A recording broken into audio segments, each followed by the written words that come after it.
So here we are on day 1 of framing and day 2 of backfill, and it's not ideal to have both trades working at one time necessarily, but given that we have some decent weather and trying to maximize on that. So Mark, the backfill excavator, he's just wrapping up today. Framing guys are all inside the foundation, so it kind of works out. And what we're doing now is laying out the beam. There's going to be several more, but that supports the floor. Later on, you'll see the floor joist going across, and we try to minimize the span of the floor joist so you don't have a bouncy floor when you walk through. It's not required by code, but it's just something that we do as a higher quality home. Backfill grade shows the initial tilt of the yard. There's some raking out to do, but that comes much later, but it's starting to take shape in a 3D way now rather than having piles of dirt and empty foundation. So this requires an inspection when the floor joists are on, but still open, so the inspector can look inside, make sure the cleats that he's putting on right now are installed. It just gives them an open visual to be able to see all the connections, that the right size lumber was used. It's a pretty quick inspection. There's not a ton to look at. You either did it or you didn't. So it's kind of a quick okay, and then the sheeting of the floor goes on, and that will occur tomorrow, immediately followed by forming some walls and getting those stood up.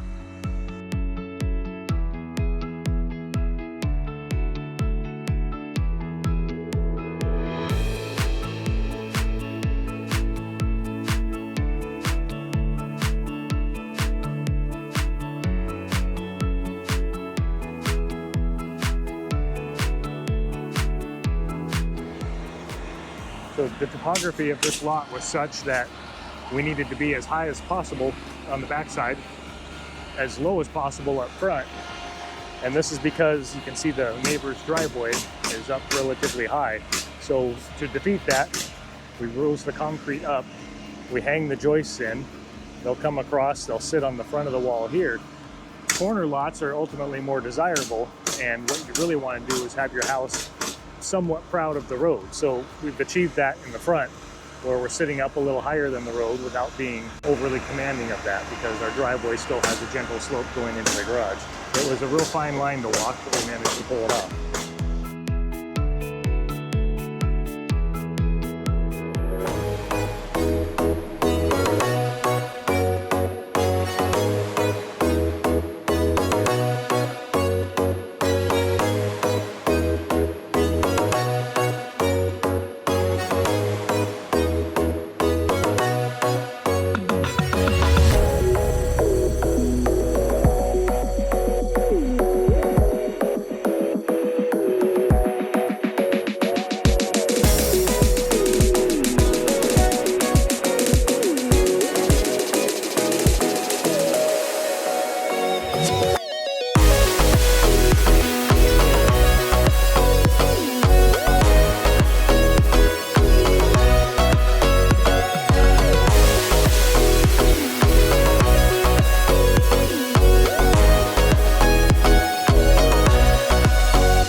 What's up, everyone? Hey, welcome to part 3 of the new build in Laurel Street, a new build right here in downtown Shelton, minutes from Olympia, Washington. I'm here with Dave Killoran, and we're on part 3 of this new build. He's gonna tell us where we're at so far on this project, which is coming along very fastly. And so, yeah, Dave, tell us where we're at. Well, basically, this is a framing stage. We couldn't ask for better weather. Yeah. In November, really lucky, counting our blessings for that. The guys are able to make the lines on the floor and put in the walls without having to fight the rain or sweep water out of their way. And it also makes a benefit, in my own opinion, that we can get a roof on without it sitting in 2 weeks of rain or wetness. Anytime you can get it dried in quickly, you're better off. I think all the walls will be up today. Wow. And we have a roof scheduled for next week. Poured the garage slab today, so really everything's coming together. So far, have there been any challenges on this project? I mean, so from my standpoint, it's been rolling, but I mean, from you, the builder, has there been any challenges? Pretty straightforward, I would say the power line. Yeah. Which you can pan up and see that, but we have a power line coming through the property, servicing the neighbor's house that is way too low, and it would be going right through the living room. So Beauty came by today, temporarily elevated it, so we can continue. But that was going to be a challenge, but I think we've averted that for now. Right on, right on. I mean, you got the guys are here. They're doing an amazing job doing the walls. I mean, it's incredible. If you guys remember the previous video, can you tell us about the flooring and the supports? Now that you got the floor on. The posts and the girders are about 1/3 increments across, and what that does is it just really beefs up the strength of the floor. So instead of a 15-foot span, you're only spanning 7.5 feet. Okay. Very rigid. Over the long term, because gravity always works, it prevents the sagging effect also. You go into older houses, especially from the 70s, where they built really long spans of floor, the foundation stays strong, but you often are sinking in the middle of the roof. This is a really well-built home. We're also gonna go and I'm gonna show you the concrete garage floor that was just poured, right? That was just poured today? Maybe 3 hours ago. Yeah. Wow, that concrete floor. Again, beautiful home. It's available for pre-sale. Contact me if you're interested in purchasing a home before it hits the market, guys. This home, when it hits the market, it's gonna fly off the shelf. I'm telling you. The details that he has put into this home, it is gonna go quick. So I'm gonna show you some other things on this home and the different characteristics. Dave, is there anything else you wanna tell us about this one? No, let's just keep this weather and keep it going. Let's rock and roll.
welcome back, guys, to the docu-series here, this new build in Shelton, Washington. Again, minutes from downtown Shelton, but minutes also from Olympia, Washington. You have to check this out. I'm here with Dave Killoran here on this new build project, and he's gonna tell us how far we are so far. And as you can see, we have come very far. Dave, tell us where we're at, man. Quick correction, we're about 30 seconds from downtown. Anyway, hey, the weather's not so great, but we're still pushing forward and got the roof on, at least the truss is up. Got some sheeting going on up there. Looking forward to getting this roofed as soon as possible, which should be this Saturday. I don't like the floor being wet any longer than it has to.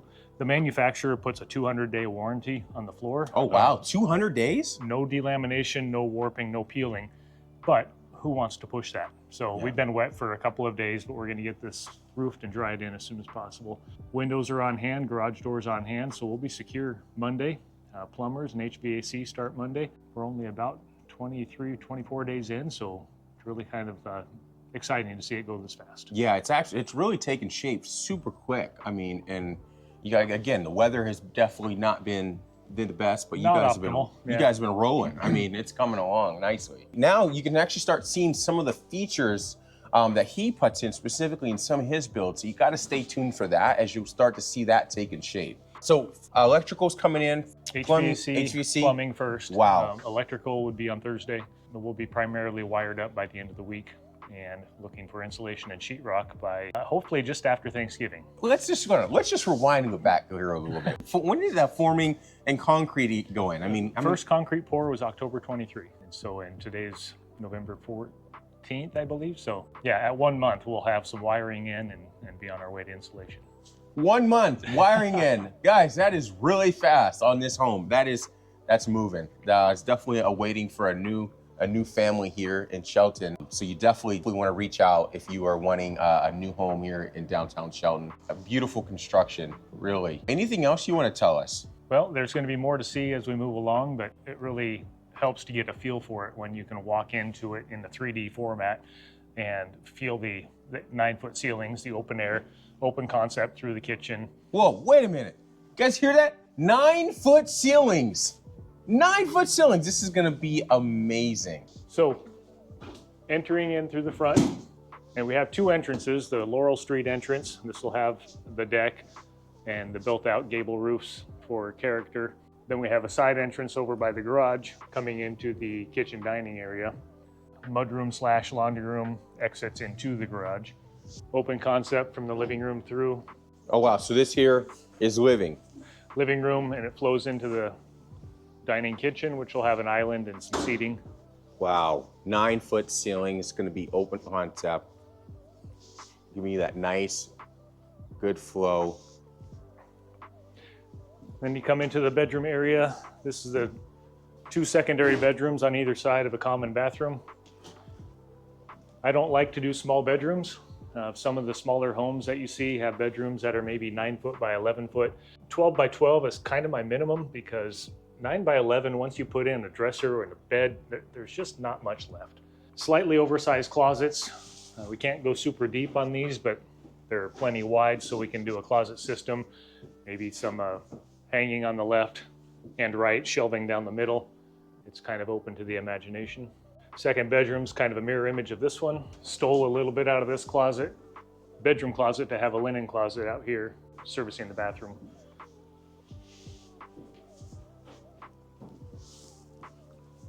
Kitchen cabinets, countertops around this L. Island, seating on the other side. The sink is going to be in the island, facing outward. The refrigerator will have a cap wall right here. This enters into the master suite, walk-in closet, and master bath. And you have this massive garage here.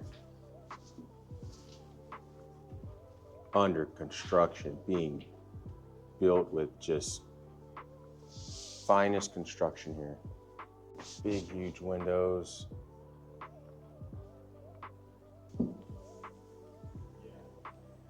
And the roof.